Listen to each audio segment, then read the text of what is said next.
Bonjour à tous, merci de nous retrouver à nouveau sur Assurance TV, le magazine des sujets liés à l'innovation et à la transformation du secteur de l'assurance. Nous sommes en direct, n'oubliez pas le live tweet, #Assurance TV.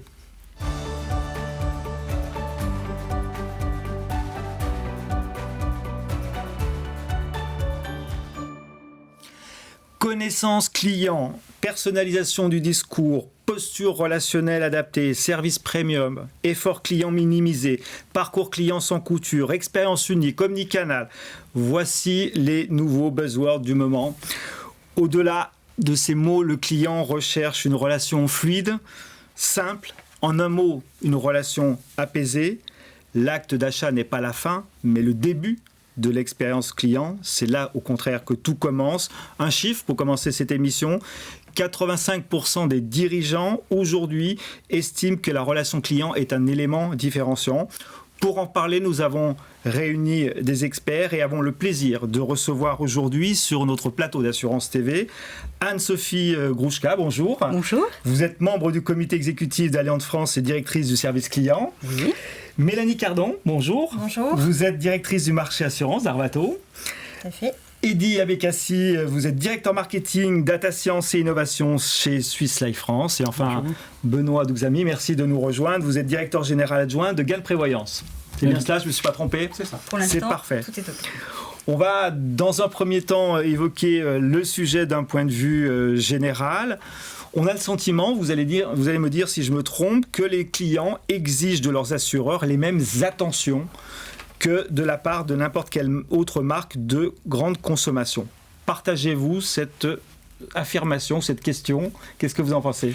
Je le partage tout à fait. Je pense même qu'on est à un moment, je dirais, historique. Et notre objectif, et je dirais même notre devoir, eh bien, c'est d'être en mesure d'en bénéficier à plein. Moment historique, parce que les attentes des consommateurs, des clients ont complètement évolué. Et effectivement, nous devons d'épouser les nouveaux standards en termes d'immédiateté, en termes de recherche de transparence, en termes même de recherche de surprise. Et puis, souvent, on critique la réglementation, mais en même temps, je dirais que la réglementation, avec cette attention encore plus poussée, autour notamment du sujet des données clients, eh bien, nous y pousse également. Donc, nous sommes face à un moment historique, une nouvelle donne, un reset, si vous préférez, à la fois sur les valeurs que nous voulons incarner et en même temps le métier même de l'assurance. Et je dirais que plus que jamais, aujourd'hui, nous sommes en train de pouvoir nous rebaigner aux sources initiales de l'assurance, protéger, servir, aider. Benoît, vous partagez cette conviction, ce point de vue? Alors, je partage complètement le point de vue d'Anne-Sophie. Je crois qu'effectivement, on est à l'aune d'une révolution. J'ai eu l'occasion, personnellement, de travailler plusieurs années dans les télécoms. J'ai pu vivre cette révolution quelques années auparavant. Je pense que le secteur de l'assurance n'est pas forcément très en avance. Cela dit, je crois qu'on avance à très grands pas et qu'on est en train de rattraper beaucoup de retard. Moi, pour aller aussi un peu dans le sens d'Anne-Sophie, je crois qu'on est vraiment en train de passer d'une relation réactive à une relation proactive. Et je crois que c'est très important parce que ça change complètement les relations que nous avons avec l'assuré. Nous ne sommes pas uniquement en train de parler de sinistre, on est en train de renverser complètement la relation. Et après, il faut trouver les bonnes occasions, du coup, pour rentrer en action, en interaction avec lui, et pas uniquement dans une relation pécuniaire, une relation d'argent, une relation de business, mais bien une relation de service et devenir certainement le partenaire de vie de nos assurés. Et c'est sur ce sens-là, nous, qu'on met tous nos efforts, c'est passer du rôle d'assureur-payeur à l'assureur pour pouvoir proposer d'autres services. On est dans ce moment-là où ça va venir, où c'est une projection? Moi, je pense qu'on commence à y être. Ouais. On vient de développer, par exemple, nous, un programme autour de la retraite, où effectivement, on apporte beaucoup d'éléments au client. Le client prépare son rendez-vous avant qu'on aille le voir, avec un certain nombre d'éléments qui vont effectivement l'interpeller, etc. Et on va lui apporter beaucoup d'informations. Et quand on va venir le voir, finalement, au lieu de prendre cette démarche de visite à un commercial comme un acte finalement un peu contraint, eh bien au contraire, il va nous remercier d'être venu pour répondre à une question qui s'est posée. Mais il s'est posé parce qu'on l'a aidé à se la poser. Et je crois que c'est ça aussi, encore une fois, qui change la relation. C'est que le client, le prospect, doit pouvoir effectivement être vraiment pris dans son entièreté professionnelle ou personnelle. Ça, c'est du concret. Pour moi, c'est du concret. Okay. Alors, on a encore 2-3 choses à faire, je vous l'accorde, sans aucun doute. On peut faire beaucoup mieux sur beaucoup plus de choses, mais je pense que, en tout cas, c'est parti, je crois que c'est bien parti. Certaines mauvaises langues nous disent que quand même le secteur d'assurance est un peu handicapé par son histoire, peut-être, ou par ses organisations. Eddy Abekassi, quel est votre point de vue sur cette transformation de la relation client vécue et par les assureurs ? Alors, d'abord, chez Swiss Life, nous partageons tout à fait le constat que les attentes des clients ont évolué, que les standards qui ont été imposés par les GAFA apportent des nouvelles normes en fait, de qualité qui doivent être respectées par tous les fournisseurs de services pour les clients, donc de la simplicité, de la fiabilité, de la rapidité d'exécution. Il est évident, pour répondre à cette question, qu'un assureur qui a 100 ans, 150 ans d'existence a avec lui une certaine legacy, un certain héritage qu'il doit transformer, et donc il est plus long pour un assureur de transformer l'existant et arriver à ce standard de qualité que lorsqu'on se crée directement dans ce standard de qualité. Mais ce que l'on peut dire aujourd'hui, c'est que la prise de conscience, elle est faite depuis longtemps par les assureurs et que la transformation, elle est réellement en marche et qu'on va atteindre ce niveau de qualité très rapidement sur tous les niveaux de la relation. Vous êtes d'accord de dire qu'en fait, assureur, téléphonie mobile, la qualité de service délivré doit être identique, quels que soient les secteurs dans lesquels nous nous trouvons. Tout à fait. Oui. C'est des nouveaux standards et en effet, qui s'imposent à tous les fournisseurs de services. Oui. Tous les fournisseurs de services. Alors, je vais m'adresser plus particulièrement à Mélanie, à Arvato, qui est connu aussi pour son excellence opérationnelle. Vous intervenez dans de grandes entreprises du secteur et donc on est très concret aujourd'hui. Vous avez une vision aussi très concrète du sujet. Si on se réfère au classement de l'expérience client, le premier reproche fait par les clients, que le service soit externalisé ou pas d'ailleurs, c'est pas le sujet, et le manque de politesse et d'empathie. C'est un peu les fondamentaux quand même de la relation commerciale. Au-delà de ça, Mélanie, qu'est-ce que le client attend véritablement ? Alors effectivement, Arvato, vous l'avez dit, est un acteur majeur de la relation client. On gère plus de 100 millions d'interactions, tous canaux confondus, par an pour tout un tas de secteurs d'activité, dont bien sûr le secteur de l'assurance. Et aujourd'hui, les clients ont tous les mêmes attentes. Vous l'avez dit, vous venez de le dire. Finalement, on reprend la pyramide de Maslow et il y a des besoins primaires qui sont vraiment les besoins de base, qui sont la fluidité, la rapidité d'exécution, l'accessibilité aux différents services, mais également la sécurisation. Les assureurs ont accès à énormément de données de la part de leurs clients. En attente, les clients attendent de la transparence, attendent de la confidentialité, attendent du respect de toutes ces informations. Il y a également un besoin relationnel fort qui est un besoin d'appartenance, un besoin de se sentir appartenir à une communauté, être bien évidemment reconnu par la marque. Et puis, il y a deux aspects que vous n'avez peut-être pas encore beaucoup évoqués et qui vont créer ce fameux effet waouh et qui est finalement... qui font partie des attentes des assurés et des consommateurs que nous sommes, c'est la prise en compte des besoins, des émotions et des sentiments des clients. Et donc là, on va parler de récompense, d'expérience de bout en bout, de personnalisation, j'ai même presque envie de dire d'hyper-personnalisation des parcours clients avec effectivement cette volonté d'être reconnu, mais aussi au-delà d'être reconnu, c'est de se souvenir de l'ensemble des échanges que l'on a pu avoir avec la marque. De pouvoir aussi s'adapter, que la marque s'adapte totalement à nos préférences de canaux ou de situations en fonction de sa situation personnelle. Et puis Benoît, vous l'avez dit, la proactivité. Aujourd'hui, les clients, ils attendent qu'on leur offre une solution qui est parfaite pour eux, qui va créer ce fameux effet waouh, qui est un super accompagnement et une offre qui est sur mesure, complètement adaptée aux attentes. Et je voudrais revenir quand même sur ce baromètre, ce classement général. Est-ce que la politesse et l'empathie, c'est que des solutions digitales ou c'est forcément la qualité d'une relation humaine, de savoir écouter son client, de savoir être empathique, de pouvoir partager avec lui ses moments et ses besoins. Anne-Sophie, vous avez un point de vue là-dessus ? De toute façon, plus ma conviction et notre conviction chez Allianz, c'est que plus le monde va se digitaliser, plus, d'une certaine façon, nous serons en mesure de répondre rapidement aux exigences du client, plus nous devrons humaniser en même temps la relation. Donc ce besoin d'empathie, je ne sais pas s'il est primaire ou s'il est secondaire dans la pyramide de Maslow, mais c'est le besoin, je dirais, de base. Et alors, je partagerai ce constat d'humilité. Nous ne sommes pas parfaits, mais nous essayons vraiment d'y travailler avec la plus grande ardeur. Et c'est vraiment le message qui est envoyé aux équipes. C'est en même temps tout le sens de toutes les formations que nous faisons pour délivrer justement cette expérience la plus humaine possible dans des moments, par ailleurs, qui sont parfois difficiles, voire très difficiles. Au-delà effectivement de cette dimension d'empathie, de qualité de la relation client, il y a une dimension importante, c'est la connaissance son client, du client. C'est probablement un élément indispensable, un prérequis, voire le nerf de la guerre, si je puis dire, d'une certaine façon. Eddy Abekassi, vous venez de lancer récemment au sein de Swiss Life un voice bot pour vos réseaux commerciaux, afin qu'ils disposent d'une connaissance client augmentée, là encore. Est-ce que vous pouvez nous en dire quelques mots? On en a beaucoup entendu parler dans la presse.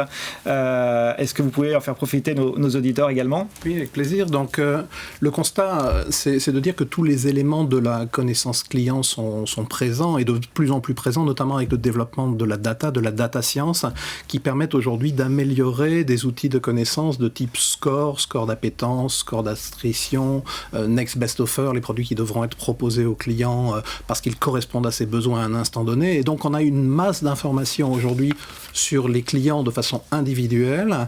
Et la difficulté pour un agent général, c'est de pouvoir traiter cette information, surtout lorsque l'agent général a 1000 ou 1500 clients. Donc, la question se pose de savoir quelles sont mes priorités aujourd'hui? Quel client devrais-je voir? Quel client ai-je oublié d'appeler? Pour quel type d'offre qui pourrait l'intéresser à un instant donné? Et donc, nous avons créé AIDA, qui est un voice bot en langage naturel qui permet à un agent général, depuis son smartphone, d'interroger cet assistant virtuel à tout moment et lui poser des questions sur son portefeuille, du style « Je rencontre Madame Martin tout à l'heure à 10h, que peux-tu me dire d'important sur ce rendez-vous? J'ai un rendez-vous demain à Levallois, mais j'ai 2 heures de libre, est-ce que je peux optimiser ma tournée et voir un autre client ?» Ce genre de choses, voire même de dicter un compte-rendu à l'issue de l'entretien et le voir injecté dans le CRM. Donc ce voicebot sera lancé, il est lancé à la fin du mois de juin sur un échantillon de 30 agents généraux. Il a été construit en design thinking justement pour répondre aux besoins des agents généraux sur leur activité au quotidien. D'accord. Il sera généralisé par la suite? Oui, la généralisation est prévue en début d'année prochaine sur l'ensemble des réseaux Swiss Life. D'accord. Anne-Sophie, je voudrais revenir sur ce que vous disiez en préalable sur cette renaissance, d'une certaine façon, de l'assurance. Est-ce que vous avez la conviction qu'en général, le secteur de l'assurance hisse vraiment la relation client au sommet des priorités? Je crois que nous avons effectivement chez Allianz cette attention, mais je pense que c'est valable pour l'ensemble du secteur. Et là, je voudrais me référer à une étude de TNS de cette année, du podium de la relation client, qui montre très clairement qu'en termes d'innovation, y compris en termes de services, eh bien, l'assurance se situe en haut du podium. Alors ça peut paraître peut-être contre-intuitif à nos amis d'autres secteurs, mais le fait est que nous nous situons devant la banque, le e-commerce, etc., en termes d'innovation. Donc ça, je pense que c'est important parce que ça montre bien ces efforts de façon, je dirais, quantifiée. Après, je vais vous parler de ce que je connais un tout petit peu mieux chez Allianz, en l'espèce. Je voudrais vous citer deux exemples de comment nous essayons de prendre au mieux en compte ces sujets. D'abord, il y a l'organisation. Ça, je peux en parler puisque j'en ai d'une certaine façon bénéficié, puisque j'étais nommée au comité exécutif d'Allianz France en début d'année, avec une nouvelle organisation, la direction service client, qui rassemble en fait l'ensemble des organisations qui ont une interaction avec un client final, à la fois en front mais aussi en back-office, y compris avec les intermédiaires, de la souscription au sinistre, à l'indemnisation, en passant par l'avis du contrat. Et pourquoi? Tout simplement pour être en mesure de fournir cette vision de bout en bout et d'être le plus pertinent possible dans la réponse qu'on va apporter apporter à nos clients.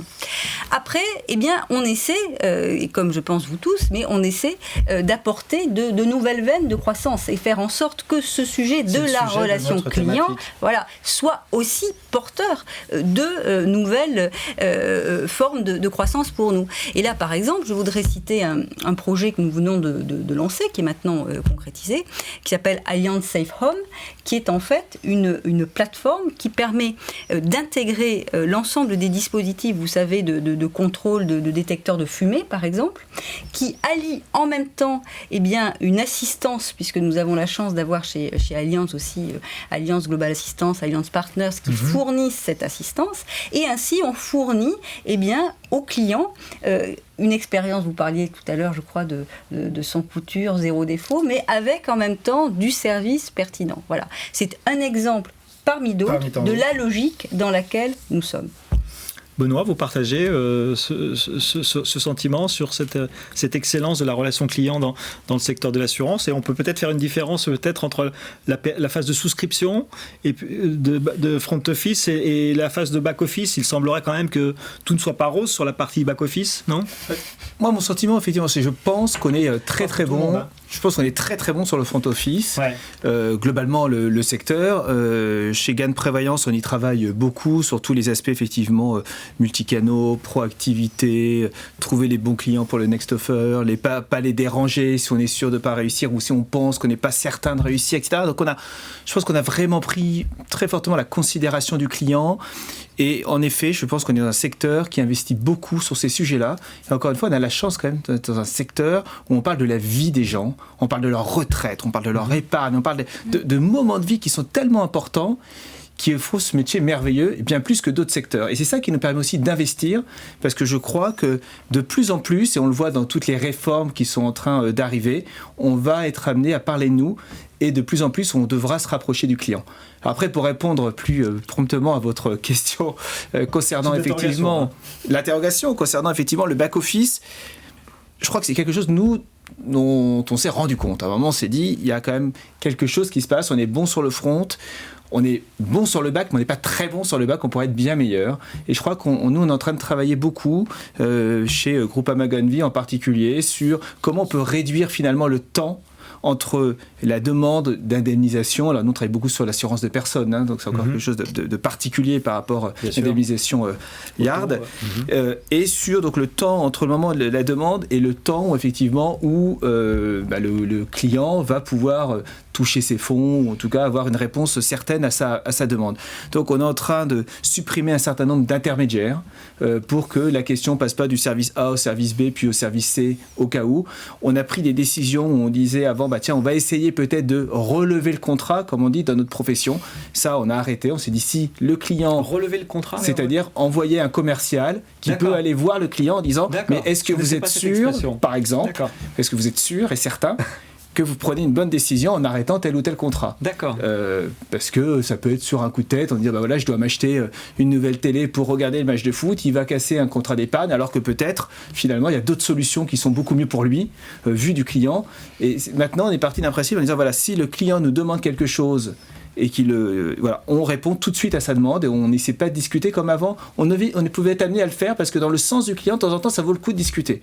On est parti du principe que la voix du client devient vraiment un ordre et qu'on n'avait pas à discuter son choix, voire même lui mettre un doute, entre guillemets, même si on était convaincu, et on est convaincu que de temps en temps, ça va vraiment, encore une fois, dans le sens du client. Mais on a vraiment, en tout cas, voulu couper les intermédiaires, répondre le plus vite possible, et puis apporter, du coup, une réponse rapide, claire, et puis du coup on digitalise un certain nombre de process aussi, bien évidemment, puisque le vrai sujet c'est de répondre vite et bien à la question, et c'est vrai que le digital là-dessus nous permet de répondre le samedi, le dimanche, à n'importe quel moment, et le client aujourd'hui, en particulier quand il a un vrai souci, un problème, il veut avoir une réponse tout de suite maintenant et pas attendre le lundi matin à 9h pour pouvoir joindre quelqu'un.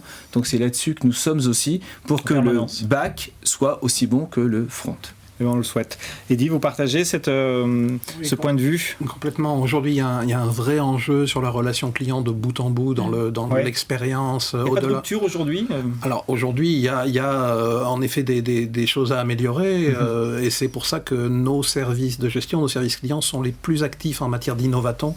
On a beaucoup de gens qui se réunissent régulièrement pour analyser les process dans l'objectif d'améliorer l'expérience client et on a beaucoup d'idées qui sont mises en place. C'est en train de se construire, c'est en train de s'améliorer au quotidien et c'est vraiment une partie importante de la transformation digitale. C'est un bon signal. Merci de cet optimisme. Mélanie, je voudrais revenir avec vous. Vous avez participé récemment à un ouvrage prospectif. Alors là, on sort un petit peu de la dimension concrète. Être assuré en 2030. Qu'est-ce que ça veut dire? C'est bien, c'est parfait d'être dans la prospection.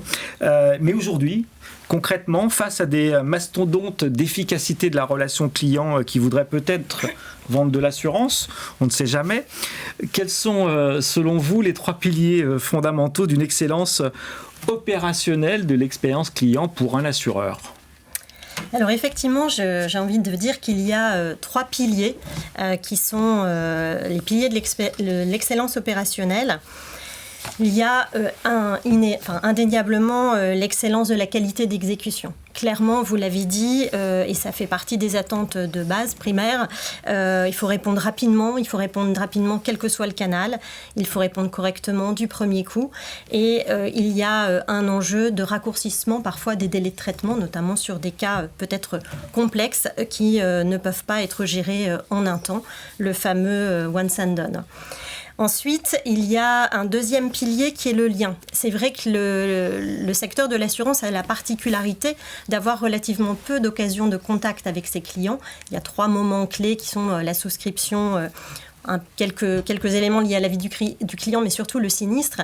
Le digital est aussi un moyen de créer des occasions de contact complémentaires, d'accompagner son client, d'être dans le domaine de la santé, dans la prévention. Et effectivement, ce lien client est quelque chose vraiment à privilégier.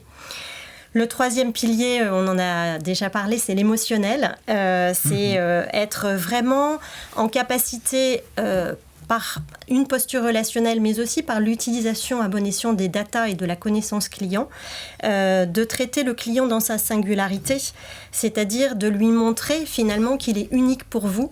Vous avez une capacité à le reconnaître, à récompenser sa fidélité, à créer le fameux effet waouh, cet étonnement client. Et effectivement, le fait de travailler l'empathie, c'est un petit peu comme dans le secteur de la santé. Aujourd'hui, on a d'excellents médecins et qui ont une capacité à faire un diagnostic technique extrêmement performant, mais qui n'ont pas toujours, dans toutes les situations, les mots pour le dire. Et l'expérience client, c'est ça aussi, c'est pouvoir accompagner dans son discours. Vous avez un métier qui est extrêmement réglementé, le secteur de l'assurance. Je pense que aujourd'hui encore, même si je pense qu'il y a énormément de simplifications qui sont faites des démarches et des processus, peut-être que finalement, vous faites encore beaucoup peser les process de l'entreprise sur les assurés et que l'effort client est encore important. Il y a une étude qui l'a montré, l'effort client est encore estimé à 50%, alors que dans la souscription d'une prime d'assurance, d'un contrat, l'effort n'est plus qu'à 29%. Donc il y a peut-être encore cette évolution qui, vue de l'assuré en tout cas, est à travailler. Alors moi j'aimerais revenir vraiment sur le sujet principal. Bien sûr c'est la relation client, mais c'est l'angle que nous avions défini ensemble qui est la relation client est un des leviers essentiels et le moteur du chiffre d'affaires de l'entreprise. Vous l'avez évoqué Anne-Sophie. Alors comment on pourrait convaincre toutes nos directions qu'il faut investir dans le front, dans le middle, mais aussi peut-être un peu plus dans le back office, bien sûr. Peut-être un chiffre, je vais revenir à ce qui est devenu ma Bible entre-temps, qui est l'étude du podium de la relation client. Si on regarde le top, mais c'est assez éclairant je trouve, si on regarde le top 15 des entreprises, eh bien elles ont cru de 5%, donc top 15 de la relation client, elles ont cru de 5%, et le flop 15 a connu une moindre croissance, donc une décroissance de 15% également. Donc je crois que les chiffres parlent d'eux-mêmes. Après, je dirais, concrètement, c'est 2 axes pour nous. Premier axe, c'est être en mesure de faire de chaque moment de vérité, ces fameux moments de vérité, donc et les moments d'indemnisation notamment, des moments de possible rebond commercial. Donc ça, c'est quelque chose sur lequel nous travaillons concrètement. Deuxièmement, c'est faire en sorte que cette qualité de service que nous tous essayons de porter, eh bien, soit vraiment intégrée au moment même de la vente et devienne même un argument de vente. Sur les sujets de prévoyance notamment, Allianz a aussi pas mal investi. Nous sommes désormais en mesure de proposer un parcours entièrement digitalisé sur la partie indemnisation et donc être en mesure de proposer des délais de traitement si la personne est malade très réduits. Eh bien ça pour moi c'est un argument de vente quand l'agent, quand nos réseaux salariés vont proposer ce produit. Eddy, est-ce que votre VoiceBot également permet effectivement, au-delà de la connaissance client augmentée que vous nous avez bien décrite tout à l'heure, est-ce que ça peut augmenter la croissance du chiffre d'affaires de l'entreprise ? Alors, c'est l'objectif, ça n'est pas inconciliable, au contraire, connaître le client, le conseiller mieux, l'appeler à bon escient au moment où il a besoin d'être appelé, ça permet d'optimiser le temps de l'agent général qui, en conséquence, dans une même journée, va pouvoir être beaucoup plus efficace dans sa relation, dans son conseil, dans la proximité avec les clients. Mécaniquement, on va constater une augmentation, en effet, de la performance des commerciaux grâce à ce genre d'outils. On pourra la chiffrer selon vous ou pas ? On a des KPI qui vont nous permettre, en effet, de regarder l'apport de la technologie dans l'augmentation de la performance et de la croissance du chiffre d'affaires de l'entreprise. Absolument. Benoît, votre avis sur le sujet ? Est-ce qu'effectivement il faut rentrer dans cette mécanique qui consiste à dire on doit absolument avoir des indicateurs de performance pour pouvoir mesurer l'impact financier, l'impact de la croissance lié à l'augmentation de la performance de la relation client ? Je crois que définir une stratégie sans indicateur, c'est pas une stratégie. Ça n'a pas de sens. Je pense que le seul moyen de vérifier que sa stratégie est la bonne, c'est de mettre des indicateurs en amont, de suivre ses objectifs et de suivre ces derniers. Donc si on n'a pas de bons indicateurs, quels que soient d'ailleurs les chantiers que nous développons, on n'y arrivera pas. Et la relation client et effectivement tous les moyens qu'on va investir autour de ces sujets, ça doit être effectivement en parallèle d'indicateurs. Ça peut être effectivement le NPS client. Ça peut être du coup, nous typiquement, nous rémunérons en partie nos commerciaux sur le NPS des clients. Donc si le client est satisfait, eh bien, le commercial sera mieux rémunéré qu'un client qui n'est pas satisfait. Et on a plein aujourd'hui, un certain nombre d'indicateurs qui nous permettent de s'assurer que ce que nous mettons en place est rentable. Alors il y a des choses qui sont rentables tout de suite, il y a des choses qui sont rentables un peu plus tard. Il faut savoir investir dans nos entreprises. Mais je crois que c'est juste nécessaire. Et nous disons toujours, j'enfonce un peu une porte ouverte, mais le jour où nous n'avons plus de clients, nous n'avons plus d'entreprise, on n'a plus de salariés. Donc, messieurs, de grâce, vous avez raison. Tout doit être développé aujourd'hui pour satisfaire le client et je crois que c'est intimement lié. Tous les investissements qu'on fera pour mieux répondre au client, pour être plus proche de sa demande, plus ça fera que le client sera heureux et plus nos entreprises seront performantes et auront de la croissance. Alors, il nous reste 1 minute pour conclure. Est-ce qu'on peut dire véritablement aujourd'hui que oui, l'excellence de la relation client est le moteur du chiffre d'affaires du futur ? Est-ce qu'on est unanime sur ce plateau ? Est-ce que vous êtes, unanime sur ce plateau pour le dire ? Oui, on en est convaincu. Oui. Et dans les faits, ça se traduit réellement ? Et aujourd'hui, en effet, le NPS, c'est l'indicateur qui est sur l'intranet et que tous les collaborateurs voient tous les matins en se loguant. Donc la satisfaction client est au cœur de Tous les matins ? Tous les matins en se loguant sur leur poste, oui. Tous les matins, NPS, tout ce qu'on appelle Instant Experience, Instant Survey, toutes les mesures de monitoring de la qualité, c'est vraiment ça fait aussi partie intégrante de l'expérience collaborateur. Et oui, au vu des investissements par ailleurs que nous consentissons sur ce sujet, je peux vous dire que nous y croyons. Eh ben, on est super contents. Merci d'avoir participé à ce MAG Assurance TV. Nous n'avons pas le temps de prendre les questions d'internautes. Merci à vous tous.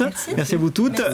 Nous vous remercions d'avoir suivi ce MAG Assurance TV. Vous aurez bien sûr l'occasion de revoir les replays sur le site L'Assurance en Mouvement. Et avant de nous quitter, je vous propose une petite vidéo. Nous sommes Arvato. Nous concevons et gérons la relation client, un facteur clé de différenciation pour de prestigieuses marques à travers le monde.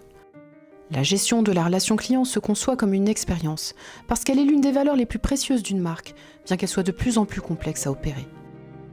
La technologie structure la relation client, parce qu'en constante évolution, elle amplifie les attentes des clients et vous donne les moyens de les satisfaire simplement. Mais avant tout, un service client, ce sont des hommes et des femmes qui facilitent le parcours de vos clients en satisfaisant leurs besoins à tout moment, sur tous les canaux et selon vos exigences. Acteur global du marché, nous co-construisons les solutions adaptées à votre secteur et à vos besoins et nous nous engageons à accompagner votre transformation. Nous sommes Arvato.